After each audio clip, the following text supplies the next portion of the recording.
Sinasara yung pintuan mo eh.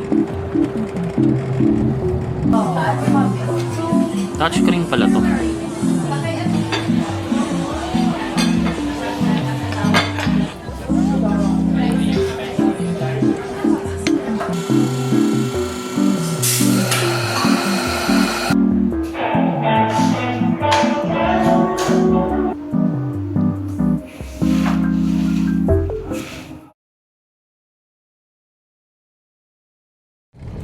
I made coffee and Bebo gave me flowers. Thanks, Bebo. Happy anniversary!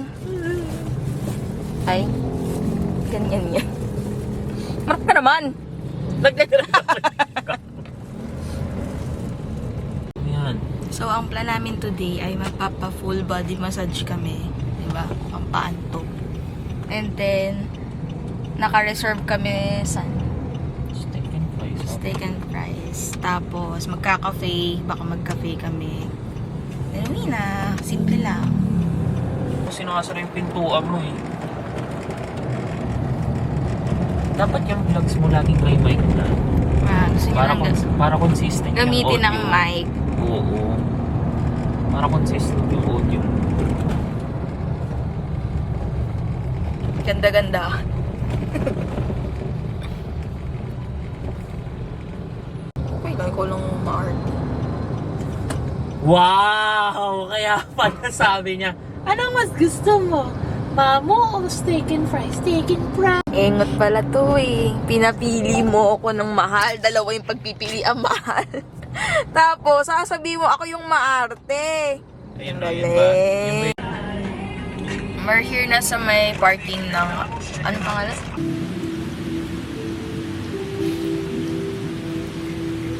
Ikaw.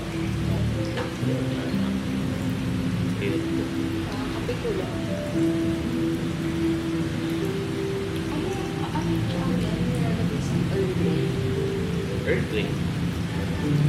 Against the...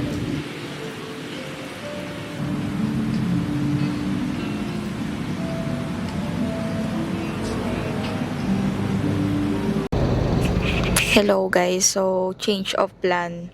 Kasi yung supposedly na binook namin na massage place, late yung therapist. Hindi ko alam kung totoo bang na traffic siya. Kasi wala naman traffic papunta if galing siyang Pasig. Kasi papunta kaming Pasay ba? Oh?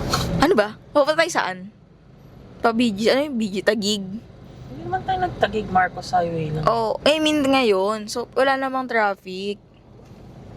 Traffic ba yan? Ay, hindi. Papunta, pabalik siya eh. Oo nga, Pasig siya, hindi naman siya tagig eh. Whatever. So, nakalagay ka sa policy na 12, ay kung 1 PM ka, so dapat 30 minutes, 15 to 30 minutes early ka dapat. Pero ang nangyari kami yung 15 to 30 minutes early, tapos nagantay kami for 1 hour. And nung sinabi na ando na daw yung therapist, nakita namin siya actually paalis na kami. So, bumalik talaga kami kasi gusto ko nga talagang magpamassage. Pinipilit ko talaga kahit naiinis na yung isa dito. Bumalik kami doon. Akala namin, nung pinabalik kami, ready na, okay na, kasi pwede pa naman sana. Kaya lang, nung pagpunta namin doon, nag-antay pa kami for another 5 minutes. So, kinancel na lang namin, tas refund yung reservation. And, buti na lang din kasi sobrang traffic pa lang. Topic pa nga. Sobrang traffic, guys. So, may reservation kasi kami sa steak and fries. So, hindi namin siya, non-nego namin siya today kasi craving na yung isa dito.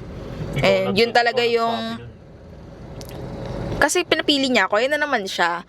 Pinapili niya ako if mamu or steak and fries. Eh, hindi nga ako fan. Scam ka. Uy, baka Shopee ko Scam yun. yun. So, hindi nga ako fan ng mamu.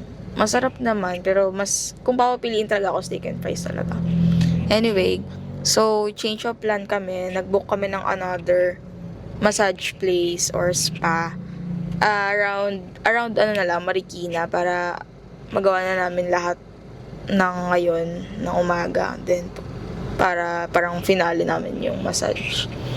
So, mamaya sama ko kayo. Hindi ko na lang din isama yung clip kung saan yung binook namin na massage place na nauna kasi mga bad review ko lang sila.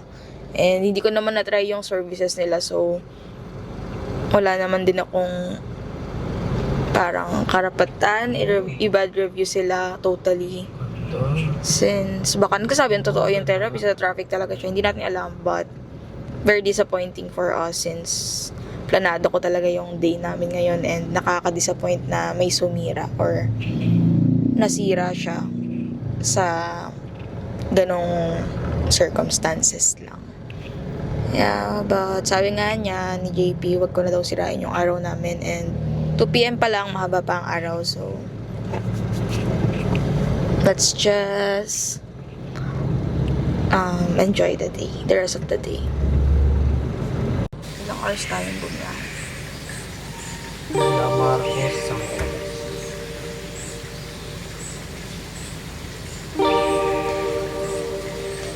hours tayong bumiyahe?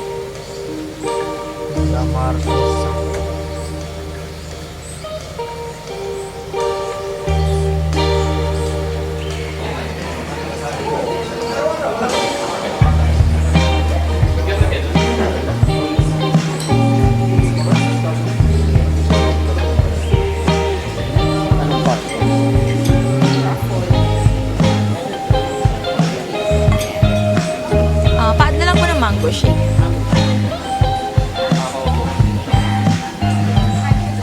So, dapat malapit.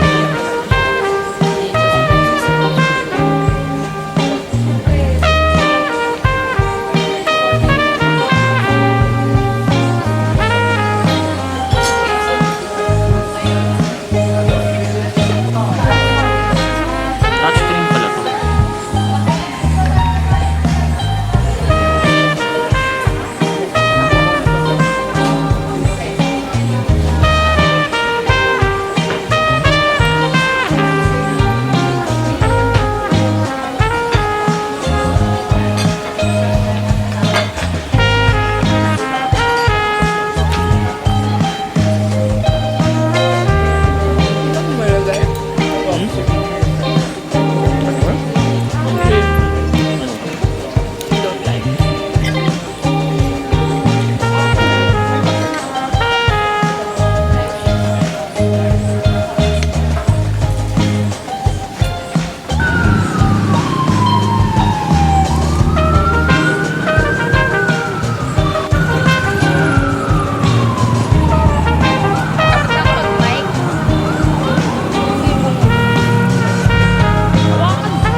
Galamod.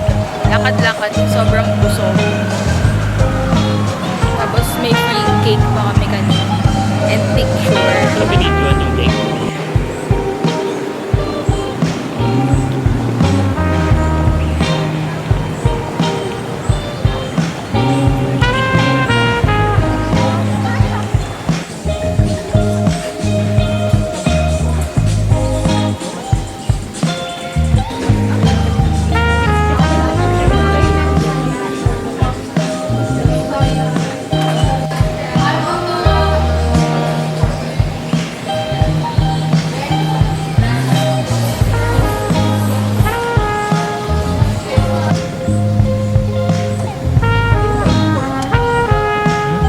Pag-import.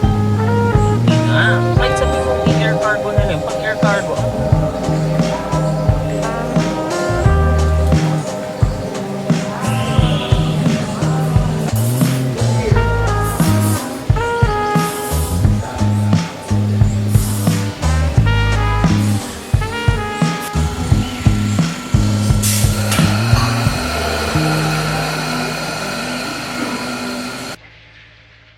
Yung highlight, so grabe ang stuck kami sa traffic ng BGC to Marikina lang yun. Inabot kami ng 1 hour, 30 minutes. Tapos, wala namin puntahan. Talagang umalis na kami sa, tawag dito, umalis na kami ng BGC ng maaga kasi alam na namin na grabe yung traffic. So, na-achieve naman namin na mapunta kami, balik kami within 6 p.m. So, right now, we're at Resonate and hindi ko lang kung saan kakabit tong mic ko. So, siguro, magnet na lang. Ay, oh my God, napindot ko. Magnet ko na lang siya here. Kaso kasi bumababa. So, here. Like, bumubulong ko kasi shell, guys. Broader people here. So, we have like 1 hour before sa appointment namin sa mineral massage spa na binook namin. So, the place is called Pressure Point. Hindi ko na siya isi-censor because maganda naman yung review niya. And sa Reddit namin siya nakuha actually. And nakita ko sobrang daming positive review. Recommended siya here in Marikina. So, I'm really hoping na maganda siya. And I'm gonna review din yung service nila. Actually, yung unang pinuntahan natin is along Marcos Highway yan. Nabigyan naman sila ng ano bang tawag?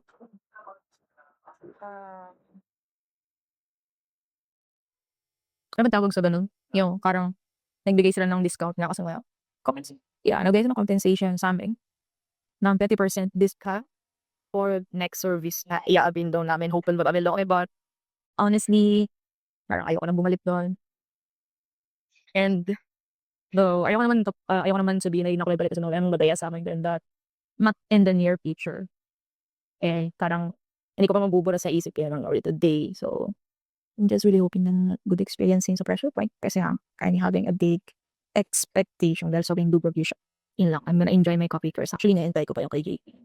But I ordered water PTH here. Pinakita ko kanina. And guys, pa rin ako kahit na I'm so full, guys.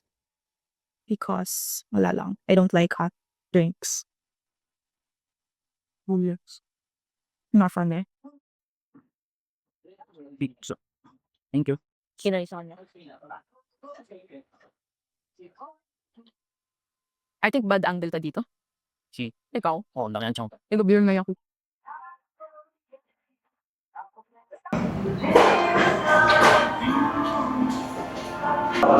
So cute to.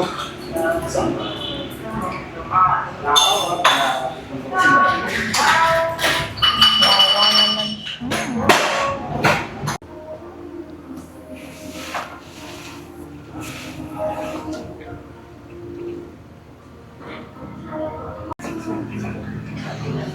₱67 na lang. Hi guys, so we just arrived sa Pressure Point. So na-restrict lang siya sa may Marikina Heights.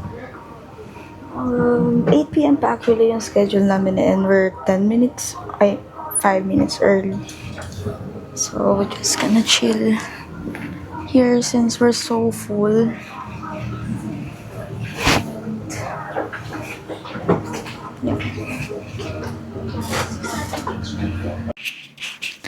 Hi guys, so nakauwi na kami. Magkano na ba siya? Yeah. Nakauwi na kami dito kala JP and I can vouch naman na masarap yung massage dun sa Pressure Point and sobrang mabait yung mga staff doon. Kasi na-notice na ko kanina after nung massage na walang isa kong earring. So hinanap talaga nila doon, nakakahiya. Pero yun pala, nakita ko sa mga video, kanina pa pala siya nawawala after steak and fries. So, okay na sana eh, masaya na ako. Kaso nawala yung earrings ko. Isa lang, tapos nakita yung, nandito pa yung isa. So, akala ko talaga natanggal since full body massage siya. Tapos, kasama yung neck, yung buong, yung head, ganun. Tapos yun pala, kanina pa siya nawawala. As imagine, naglalakad daw kanina. Kanina ganun pa ako ng ganun, no? Tapos wala na pala siya. So, share ko lang guys, if you're wondering din kung saan siya nawala, is dito pa lang oh. Right after namin mag-steak and fries, wala na pala siya and di talaga ako aware. Di ko alam. So, hopefully, makita namin yon kasi sayang din yon, legit siya, nag-gold. And, first ko siyang nabili na gold using my own money. So, hopefully makita siya. Nag-contact na rin kami sa steak and fries and nag-reach out na rin naman sila. So, yun lang. Siguro I end my vlog na kasi feeling ko after neto, pag uwi ko, bagsak na rin ako. Makakatulog na ako. So, yun lang. Sana na-enjoy niyo yung vlog kong sobrang gulo. At saka may mga ulan-ulan, stuck sa traffic and everything. Yun lang. Bye! Thank you.